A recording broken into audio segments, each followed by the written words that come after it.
Welcome to The Explainer, where we break down big ideas. Today, we are going to take a journey deep into the mind. We'll be using ancient Pali texts as our guide to really understand the art of a truly still mind.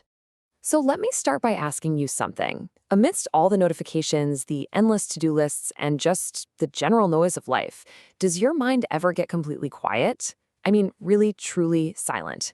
It's a state that's surprisingly hard to find, and it turns out ancient Buddhist psychology has a fascinating explanation for why that is. You see, they identified two core processes that are pretty much always running in the background. These two things are the architects of our inner chatter, the building blocks of almost every single thought we have. Okay, so first up, you've got vitakka. This is the initial thought, that first moment your mind directs itself and just lands on a subject. It's like the initial pounce of your attention. It's the spark. And then, right on its heels, comes Vicāra. This is the follow-through. It's the sustained examination that keeps your attention on that thing, kind of turning it over, exploring it from different angles. And these two, vitakka and Vicāra, working together, well, that's the constant hum of our thinking process. Now, here's where it gets really interesting. The very first stage of deep meditation, or what's known as jhana, doesn't even try to get rid of these thoughts. Not at all. Instead, it actually harnesses them. It puts them to work. The Pali texts describe this first state as being savitakam savicharam, and that just means it still has both of those things, the initial directing of the mind and the sustained thinking. So your mind is still active, but, and this is the key, it's focused on one single point. So what happens when you do that? When you deliberately pull your attention away from all the external noise and all the unhelpful thoughts, something amazing happens. A really powerful sense of joy and pleasure, that's piti and sukha, is born directly from that seclusion. The texts use this absolutely brilliant simile to describe it. This feeling of joy and pleasure completely soaks the body through and through with this feeling of blissful focus. It's just like a skilled bath attendant mixing soap powder with water until it forms this perfect ball. It's completely saturated to the core, but it's held together so perfectly that it doesn't drip. But that joyful focus, that's just the first step. The real transformation, the really profound shift, happens when that inner chatter doesn't just get focused, it fades away completely. And that leads to an even deeper state of calm. Think of it like this. That first jhana is like the surface of a lake being stirred by the wind. There's movement, right? There's direction, there's activity. It's beautiful and it's focused, but it's not yet still.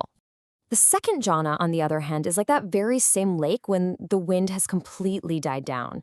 The surface becomes like glass, perfectly still, a mirror, and just profoundly clear. All that activity has just stopped. And this whole transition is captured in one single powerful phrase, vitakka vicharanam vupasama. This means the complete subsiding, the total stilling of that mental pouncing and prodding that we were talking about before. It all just goes quiet. And when that happens, the mind enters a totally new state, a state of profound peace with a different, much deeper kind of joy. It's a fundamental shift from doing to simply being. The state is really defined by its silence. It is avatakam avicharam, which means it's completely free from the mental work of directing your thought and sustaining it. That internal monologue we all have, it's finally gone quiet. And here, the source of joy totally flips. It's no longer being born from seclusion from distractions. Now it's coming from the deep stability and unification with your object of focus. The joy literally arises from the concentration itself. And the texts have another perfect image for this. That bliss of the second jhana? It's like a cool spring welling up from the very depths of that still lake. It's self-sustaining, it's effortless, and it's completely independent of any active thinking. It just arises. So when you look at them side by side, the journey becomes crystal clear, doesn't it? It's this deliberate path from an active, directed mind that finds joy by shutting out the world to a profoundly still mind where joy just wells up from within, all on its own. So what can we really take away from this incredible, ancient map of the mind? Why does this distinction between a mind that's just focused and a mind that's truly still, why does that matter? This journey shows us a clear, progressive path, from a busy, analytical mind to a quiet, unified one. It suggests that real peace isn't just about managing our thoughts, but about transcending them entirely. It's a powerful move from effort to effortlessness. And that really leaves us with a final thought to chew on. This ancient path highlights this huge difference between a focused mind and a truly still one. It suggests that beyond all our analysis and all our planning, there's a state of quiet clarity just waiting for us. So the question is, in a world that demands we think all the time, what could you discover in the quiet?